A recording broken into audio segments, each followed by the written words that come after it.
తగ్గడానికి, ఈ రోగాలు తేవడానికి. అంతే మరి, అది తేడా.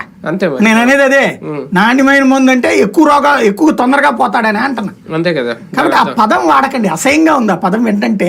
నాణ్యమైన మందు, స్వచ్ఛమైన మందు, అదేదో హెల్త్ డ్రింక్ అన్నట్టు అట్లాగుంది ఇప్పుడు పరిస్థితి.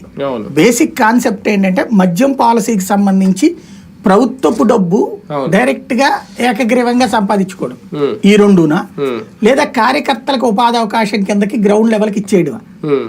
ఇదేమవుతుందంటే పేదల్లో ఫస్ట్ సరదాగా ఉంటది, తాగుబోతులకి సంతోషమే, కానీ తర్వాత గొడవలు అవుతాయి. ఎందుకు? లేడీస్ రియాక్షన్ వస్తుంది. కిందసారి లేడీస్ రియాక్షన్ ఎందుకు వచ్చింది? పర్మిట్ రూములు, బెల్ట్ రూములు.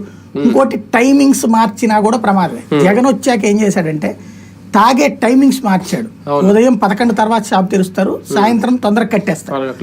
దానివల్ల ఏంటంటే ఈ షాపుకి వెళ్ళే వాళ్ళు, ఈ తాగుడు అలవాటైన దరిద్రం ఎట్టుంటదంటే, మీ కూలి పనికి వెళ్తుంటాడు, వెళ్ళేటప్పుడు అక్కడ చేతిలో 50 రూపాయలు 100 రూపాయలు ఖర్చులు కానీ పెట్టుకుని వెళ్తాడు. బస్ స్టాప్ దగ్గరికి వెళ్ళాక అక్కడ ఎదురుగున్న మందు షాప్ కనబడుతుంటే నేలకి ఊరతా, వెంటనే ఒకటి తాగేసి బిగిన్ చేశాడు అనుకోండి, వీడికి పని దగ్గరికి పోడు.